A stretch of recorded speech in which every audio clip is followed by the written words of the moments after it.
these are 6 series that I have to finish this year, otherwise I don't know if I ever will. The first is The Green Bone Saga by Fonda Lee. I read Jade City and Jade War, but I kind of forgot to read Jade Legacy when it came out, and now I kind of want to reread the whole series before I get into it. I'm also not looking forward to the potential deaths that'll be in this one, but Fonda Lee's writing is so good. Then we have The Amber Quartet by Saba Tahir. I literally read the first 2 books of this series during lockdown, and these were the books that literally got me back into reading. But guess what? I have literally not continued on with the other half of the series. You would think the amount of people screaming at me to finish it would be enough to convince me, however, I just haven't gone back to it. Another series is The Folk of the Air by Holly Black. I definitely need to reread The Court Prince, but I'm definitely intrigued by books 2 and 3 in the series as well. And it's not only because everyone talks about it and it's such like a BookTok favorite, I was just so intrigued by the world and the characters, the juju. Related to Holly Black, we have The Shadowhunter Chronicles by Cassandra Clare. I have read The Mortal Instruments and also The Infernal Devices, but I've yet to read both The Dark Artificers and also the Last Hours trilogies. So I think that these will be something on my list this year, and I think I'll present them in the way that I did my Reading the Royal Verse series, the Texacolani series by Arcady Martin. This is literally the easiest one of them all because I've read the first book, I just haven't read the sequel and finale. I miss Mahit Desmar and Three Seagrass, so it's gotta be done. A quick honorable mention to Legendborn and Bloodmarked. I haven't started them yet, but I just wanted to quickly mention this and not go into it too much because I know a lot of you are gonna scream at me to immediately start this, and trust me, it will be read this year, I just do not know when. Finally is one that I also haven't started yet, but one that I also need to finish this year, and that is Mistborn by Brandon Sanderson. I'm gonna be reading his writing for the very first time this month, but long-time followers will know that I've been meaning to read Mistborn since like the end of 2021, and we're in 2023 now, but I am committed to reading them this year, and I'm really looking forward to seeing what the hype is surrounding them. So these are mine, but what series have you been holding off finishing and why? I definitely have a lot of reading to do, but I don't actually mind that much because it's all about that, like motherfucking car. I'm old, looking like I be all up in the club, all up in this club, they jealous. And the only way I know we get the hoes in them hoes is jealous. Got that juice, cute, but tootie. Man, I can't even lie. Look at that big booty on duty, walking in front of me like, baby, what's your major, what's your sign? Cause I like what I be seeing from behind. You got them red bottoms, them cool religions, be kind of on your thigh. You know what you're doing, so keep on moving. Got all my niggas like, hey, girl, I'm trying to loosen you. Half and half of that goose and juice. Baby, tell me what it's gon' be. Look at them sparks rolling right now. Looking like the fuck you lie. You're officially coming with me. You got that. You done drunk all you can drink. You're free to say that we don't.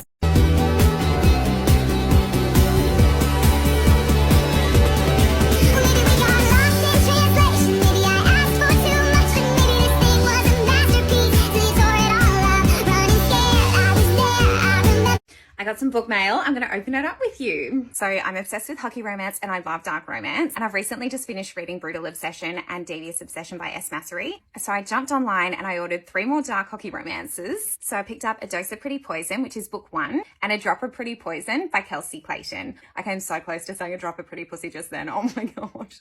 I'm reading so much smart, but you know what? YOLO. I have no idea how I came across these. I don't know how I found them.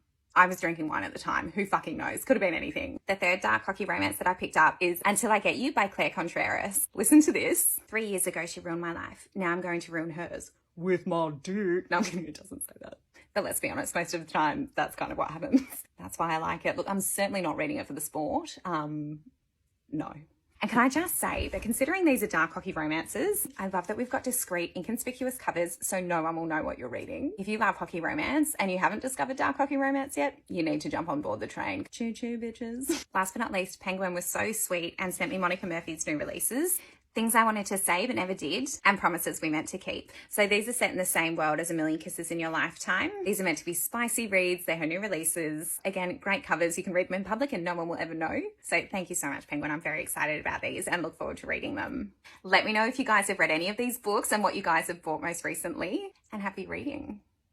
Okay, folks, we are a third of the way through the year, and I thought that I would let you in on some of my favorite reads so far this year. Now, this is going to be rapid fire because there's 18, and I will just tell you the trope and what they're about, spoiler free. Untouchable by Sam Mariano. This is a extreme bully romance. He coerces her into a relationship.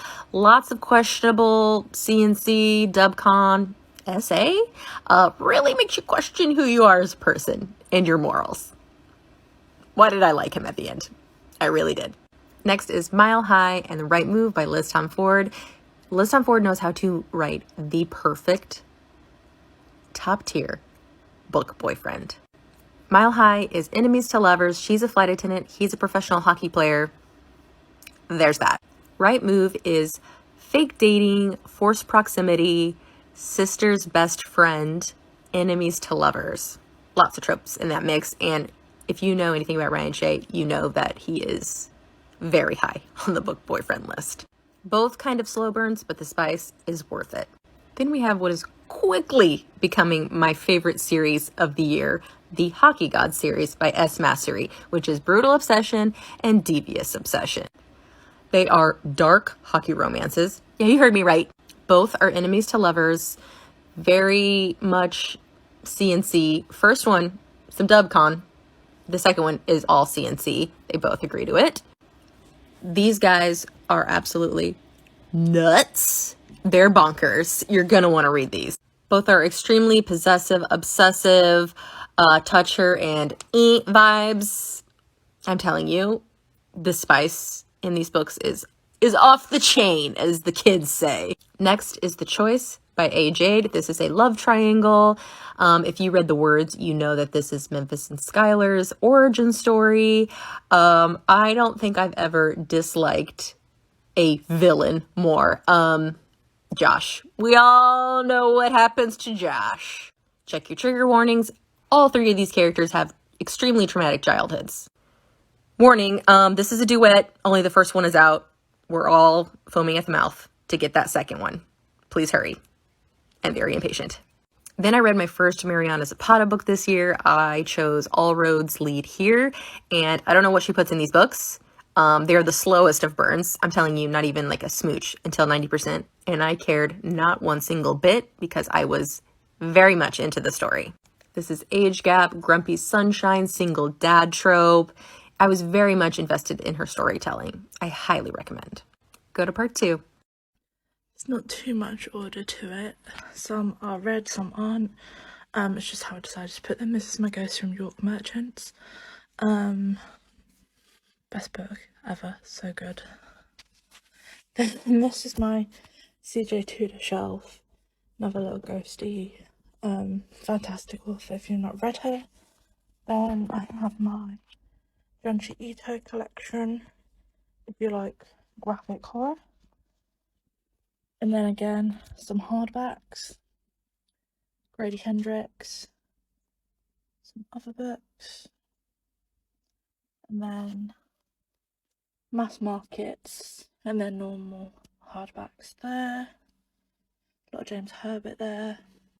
And then down here is just a bit of a mess. That's all there is to that. And then obviously my Stephen King collection, tried to do by colour.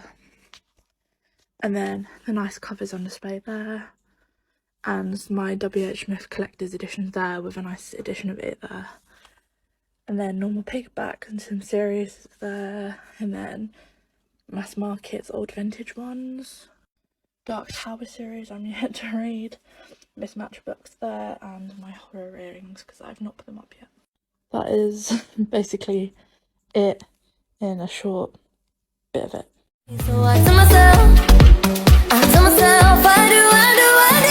One, don't pick up the phone. You know he's only calling cause he's drunk and alone. Two, don't let him in, you'll have to kick him out again.